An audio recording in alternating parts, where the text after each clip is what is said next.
तुम्हारे कान कहाँ गए थे, तुम्हारा दिल, तुम्हारा हृदय, तुम्हारी बुद्धि कहाँ गई थी कि तुमने किसी की बात कैसे भी कैसे सुन ली? इतना तो विवेक, इतना तो बुद्धि, इतना तो ज्ञान होना चाहिए कि हमें किसकी कहाँ कौन सी बात सुनना, कौन सी नहीं सुनना, कौन सी ग्रहण करना, कौन सी नहीं करना। नहीं आता समझ में, नहीं आ रहा है समझ में, नहीं आ रहा है समझ में। पूरा पूरा विवेक शून्य हो चुका है आज का इंसान, आज का तथाकथित धर्मात्मा। मैं तथाकथित कह रहा हूं, सच्चा धर्मात्मा ऐसा कभी करता ही नहीं है, कभी नहीं करता, कभी नहीं करता। सच्चा सम्यक दृष्टि कभी किसी के उपकारों को नहीं भूलता, सच्चा सम्यक दृष्टि कभी किसी के दोषों को देखता ही नहीं है। कैसी परिणति जीवों की हो चुकी है। अरे उस सम्यक दृष्टि पुराण ग्रंथों में लिखे उन्हें पुराण पुरुषों को सोचो, विचार तो करो। साक्षात गलती करते हुए भी उन लोगों ने संभालने का प्रयास किया, धर्म और धर्मात्मा को बचाने का प्रयास किया। वह जब कथा सुनता हूँ, पढ़ता हूँ तो मोदी जी रोंगटे खड़े हो जाते हैं। एक निर्ग्रंथ मुनिराज तालाब के किनारे मछली पकड़ रहे थे, कान खुल के सुन लो। एक निर्ग्रंथ मुनिराज तालाब के किनारे मछली पकड़ रहे थे और मछली पकड़ पकड़ कर अपने कमंडल में रख रहे थे। आप देखते तो ब्याजी क्या करते, तुरंत फोटो खींचते, तुरंत न्यूज चैनल पे लगाते, ये मुनि भ्रष्ट हो चुके हैं, ये ऐसा हो चुका है, मैंने सबसे पहले खबर कर दी। निर्ग्रंथ मुनिराज तालाब के किनारे मछली पकड़ पकड़ कर उस कमंडल में रख रहे थे। राजा वहां पहुंचा और देखता है कि ये तो निर्ग्रंथ मुनिराज है, कमंडल है, पिच्छी है, दिगंबर भेष है, ये क्या कर रहे हैं? आज का इंसान होता ना तो पूरे धर्म को और उस धर्मात्मा को जैसे सबने बदनाम करके रखा है ना, वैसे बदनाम करता। पर वह राजा सम्यक दृष्टि था। स्थितिकरण, उपगोहन, वात्सल्य, धर्म प्रभावना, इन एक एक गुणों से युक्त था। वह हाथी से उतरा और दौड़ते हुए मुनिराज के चरणों में पहुंचा और साष्टांग लौट गया और पूछता है, गुरुदेव आप क्या कर रहे हो? आज का इंसान होता ना तो राजू भाई कहता, वे काय के मुनि, वे द्रव्यलिंगी भी नहीं है, ऐसे मुनिराज को तो हम मानते ही नहीं है, हम अपने दोष क्यों लगाए? भाई सोचो समझो, मात्र दूर से देखने से सत्यता का बोध नहीं होता। आंखों देखी भी बातें कभी कभी झूठ हो सकती है। उस निर्ग्रंथ मुनिराज के सामने वह हाथ जोड़ के कहता है, ये क्या कर रहे हैं गुरुदेव आप? आपका भेष देखो, आप ये कार्य क्या कर रहे, क्यों कर रहे? वे कहते हैं कुछ नहीं, क्या करूं, क्या करूं, जिस आरिका के साथ मैं रहता हूं ना, उस आरिका को मेरे निमित्त से गर्भ हो गया है और उसको मछली खाने के दोहले हुए हैं। और सुनो और सुनो और सुनो, क्या कहा मुनिराज ने कि जिस आरिका के साथ में रहता हूं उसके मेरे निमित्त से गर्भ ठहर गया है और उसको मछली खाने के दोहले हो रहे, इसलिए मैं मछली पकड़कर कमंडल में भर के उसको खिलाने जा रहा हूं। आप होते तो राजेश जी क्या कहते, क्या करते? आप तो कहती छोड़ दिया जैन धर्म, छोड़ दिया मैंने, आजकल के तो कोई होते ही नहीं है। पर निवेदन करता है राजा कि गुरुजी यहाँ आप जंगल में ऐसा कृत्य कर रहे हो, कोई आए जाए देखे तो मेरे धर्म की हंसी होगी। आप एक काम करो, मान लिया कि आरिका को गर्भ है, उसको दोहले हो रहे हैं, मेरे नगर में, मेरे महल के पीछे एक तालाब है, वहाँ पे मैं आपकी पूरी व्यवस्था करता हूँ, आप मेरे साथ चले। क्या कहा? राजा ने कहा कि आप मेरे महल में चले, वहाँ एकांत है, वहाँ कोई कुछ नहीं कहेगा, आप पहले वहाँ चले। आज दूसरा कोई होता तो सिखाने पहुँचता। ये होता है धर्मात्मा का, ये होता है सम्यक दृष्टि का लक्षण। उसने कहा नहीं, बात अपन बाद में करेंगे, मुनिराज जी आप चले, मैं आपकी पूरी व्यवस्था कर लूँगा, उस आरिका माँ की, आपकी सबकी व्यवस्था कर लूँगा, आप बस यहाँ से चले। यहाँ सबके सामने अगर ये होगा तो धर्म का वर्णवाद होगा, लोग धर्म से विश्वास उठा लेंगे।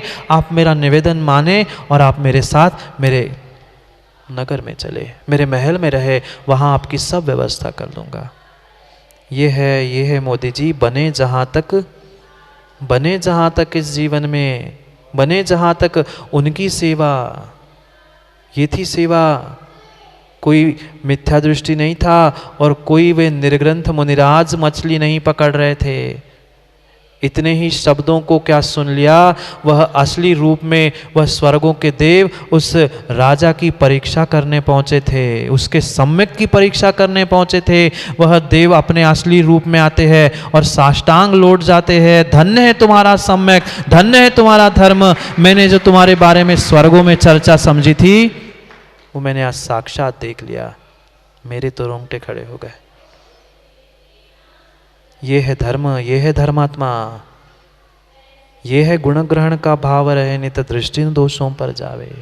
दोष दिखने के बाद भी वह उपगहन स्थितिकरण करने के लिए वात्सल्य के साथ अपने घर महल में ले जा रहा था।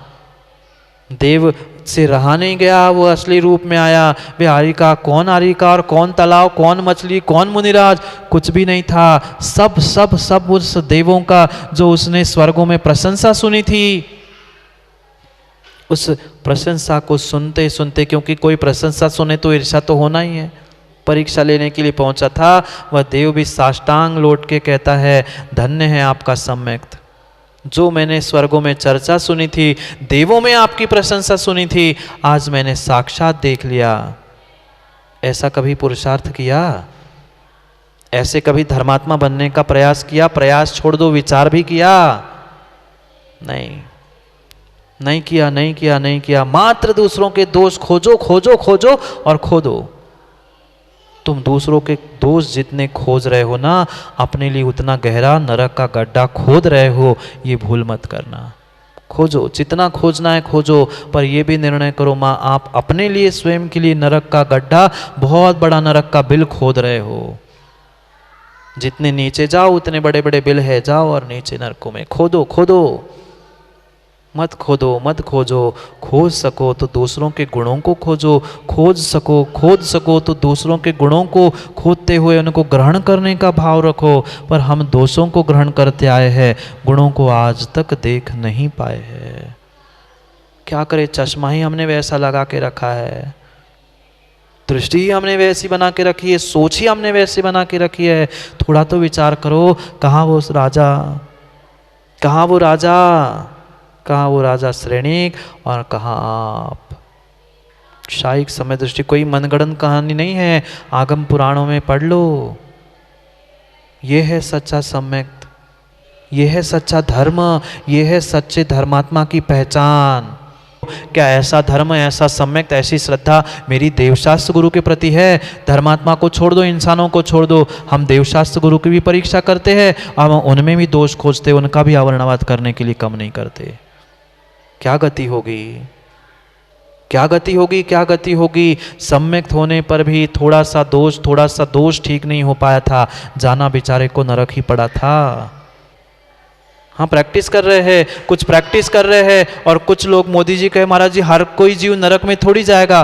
बिल्कुल सही, नरक में जाएगा नहीं, पर कुछ जो नरक से आए हैं ना, वो पिछला संस्कार नहीं छोड़ पाए। जैसे पंखा घूमता है, बंद करने के बाद भी थोड़ी देर चलता रहता है, ऐसे जो नरक से आके इंसान बने हैं ना, वो नरक का अभ्यास उनका छूटा नहीं है, सो बेचारे लड़ा रहे हैं। कुछ जाने वाले नरकी है और कुछ नरक से आए नरकी है, इसलिए वे लड़ाने भिड़ाने का काम कर रहे हैं।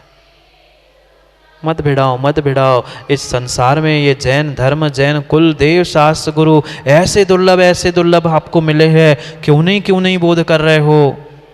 आने वाले समय में पुनः ये मिले नहीं मिले कोई ठिकाना नहीं है। इतना सम्यक दर्शन निर्मल होना चाहिए। उस राजा श्रेणी जैसा साक्षात मुनिराज का भेष था, मछली यारी का कितनी बातें कह दी, पर घर ले जाने के बाद की ये था स्थितिकरण। अरे इतनी ही दम है दूसरे के दोष खोजने की, तो सामने बैठ के बात भी करने की दम रखो ना। क्यों अनर्गल चर्चा? घाटा किसी का नहीं हो रहा है। भगवान ऊपर से, तुम उनकी बुराई करो, भगवान ऊपर से नीचे नहीं आएंगे। देवशास्त्र गुरु की आपकी निंदा, आपकी बुराई से कोई फर्क नहीं पड़ता। ज़्यादा से ज़्यादा इतना ही होगा, मोदी जी 2-4 नमोस्तु नहीं करने वाले होंगे, कम मिल जाएंगे, पर आपके नमोस्तु करने के लिए किसी ने भगवत्ता, किसी ने दीक्षा प्राप्त नहीं की। ये दया है, करुणा है समाज के प्रति, धर्मात्मा के प्रति। धर्म और समाज गर्त में ना जाए, नरक में ना जाए, इसलिए मात्र कहने का अभिप्राय है। फिर तो आप जानो, आपका काम जाने। होई नहीं कृतघ्न कभी मैं, द्रोह न मेरे उर आवे। किसी भी प्रकार का विद्रोह करने के भाव नहीं आने चाहिए। जो उपकारी है, भले ही एक अक्षर भी अगर ठेकेदार आपके नाती ने आपको कुछ अच्छा बताया हो तो वो भी ध्यान रखना, वो भी आपके लिए उतने ही के लिए उपकारी है। हम ये सोचते हैं वो तो छोटा है, बड़े से हमें उपकार मिलते हैं, जरूरी नहीं है। छोटा भी बहुत कुछ दे सकता है और बड़ा कुछ नहीं दे सकता है। जो जिससे हमें जैसा मिला है वह एक एक मिनट, एक पल, एक रुपए, एक अक्षर का भी हमें कुछ उपकार हुआ है तो उपकार है। कृतघ्न मत बनो, कृतघ्न मत बनो। पापी का सरदार कोई है तो ये कृतघ्न है, उपकारी के उपकार को भूलने वाला है। हम तो उस उपकारी को ही मिटाने का और उसको ही भगाने का, उसमें द्रोह करने का, विद्रोह करने के भाव लाते। द्रोह न मेरे उर आवे, हम तो विद्रोही कर बैठते हैं। क्या स्थिति होगी, क्या परिणाम होंगे उसका आपको बोध नहीं है। पढ़ना होगा आगम ग्रंथों की एक एक, नहीं पढ़ो, बहुत गहरे सिद्धांत मत पढ़ो करणानि योग, प्रथमानि योग ही पढ़ का आँख खोल के पढ़ लो, सबका बोध हो जाएगा। मत मत मत मत पुण्य के उदय में टुन्नो भैया, मत टुन्नाओ। आप कितने भी, कोई भी कितना भी उस पुण्य के उदय में मद में फूल कर टुन्नाता रहेगा, वह अकड़ता रहेगा। पर जब जब पुण्य का उदय नष्ट होगा और जब वह पाप उदय में आएगा, मैंने पहले भी कहा था, पाप जब उदय में आएगा तब मगरे पर बैठ के चिल्लाएगा, तुम किसी को रोक नहीं सकते।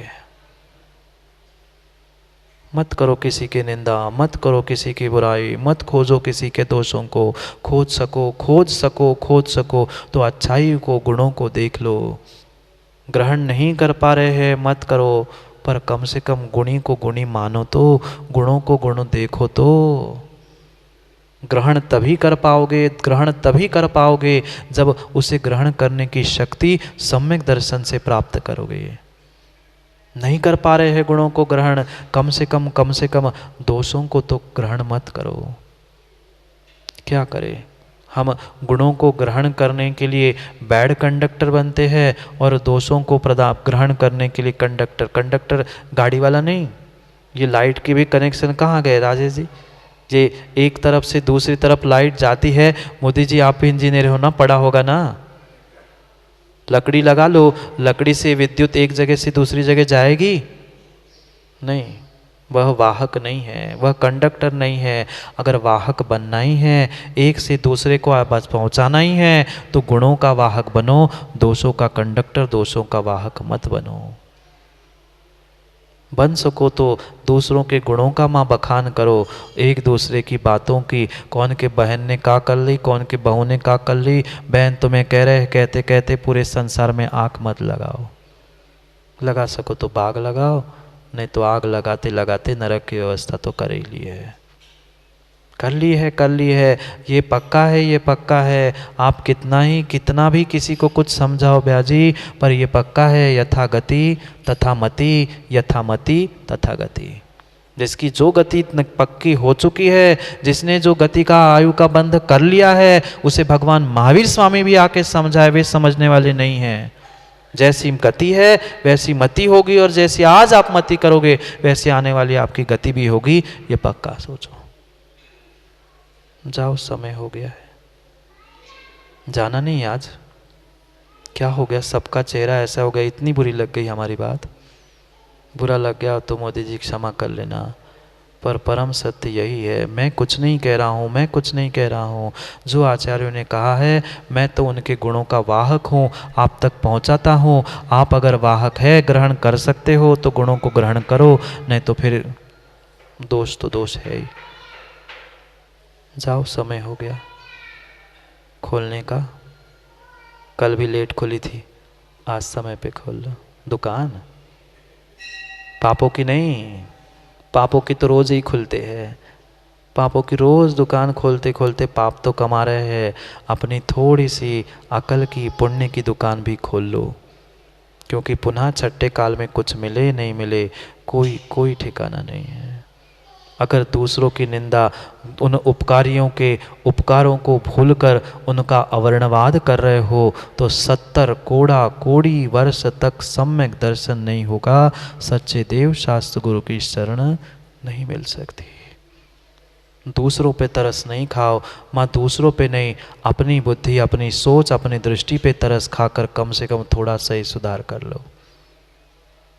हमारा अध्यक्ष जी कुछ भी नहीं जाने वाला, गुरु का मात्र कर्तव्य है उपदेश देना। हमने उपदेश दिया, हमने अपना काम कर लिया। अब आपका जीवन, आपका निर्णय, आपका सुख, आपका दुख आपके हाथ में है। हमारा कर्तव्य मार्गदर्शन उपदेश करने का था। फिर ठेकेदार जी आप जानो, आपका काम जाने। बच्चे से ऐसे ही कहते ना, बच्चा बेटा ऐसा मत कर मत कर मत कर, अब नहीं मानता तो तू जाने और तेरा काम जाने। हम भी ऐसे ही कर रहे, जमरुच से तम कुछ जा। कुंद कुंद स्वामी भी बहुत समय सार में कहते हैं, सब कुछ बता दिया फिर थक के कहते हैं जमरुच से तम कुछ जा, फिर जानो तुम्हारा काम जाने। हमें कोई मतलब, हमारा काम है गुण ग्रहण का भाव रहे नित, दृष्टि न दोषों पर जावे, हो नहीं कृतज्ञ कभी मैं, द्रोह न मेरे उरावे। मत विद्रोह करो, मत उपद्रव करो, घाटा किसी दूसरे का नहीं है, स्वयं का ही घाटा कर रहे हो। इसलिए मानसिकता, अपने भाव, अपने परिणामों को बदलो। जाओ, बदलने का समय हो गया है, समय हो गया है राजू भैया, समय हो गया है बदलने का। कपड़े नहीं, भाव, परिणाम, सोचे समझे। लड़ाने भिड़ाने वाले तो हजारों लाखों मिलेंगे, हमें निर्णय करना है, हमें लड़ना भिड़ना है कि नहीं है। स्वयं का विवेक जागृत करो, स्वयं की बुद्धि को जगाओ, तो ही जीवन में कुछ अच्छा और सच्चा कर सकते हैं, अन्यथा नहीं करेंगे। अभी 6वां श्लोक हुआ है, अभी 5 श्लोक 5 छंद मेरी भावना के और बचे हैं। पता नहीं कितना समय और कितना काल शेष है, पता है? कोई ठिकाना नहीं, कोई ठिकाना नहीं है। भले ही 5 छंद बचे हैं, पर ज़रूरी नहीं है उतने ही दिन बचे हो, है नहीं है। कोई ठिकाना नहीं है कब बुलावा आ जाए और कब कौन कहाँ चला जाए, ठिकाना है? न कल का भरोसा है ना पल का। इसलिए दोष वादे च मौनम, दोष ढाकू प्याजी, दोष ढाकू सभी का, दोष खोलू सभी का नहीं, दोष ढाकू सभी का। छुपा दो, छपाने का प्रयास मत करो। जाओ, समय पर समय की बात करने के लिए, पुनः समय को समझने के लिए कल समय पे मिलते हैं, क्योंकि समय पे किया गया काम समय को दिलाता है। बोले भगवान महावीर स्वामी की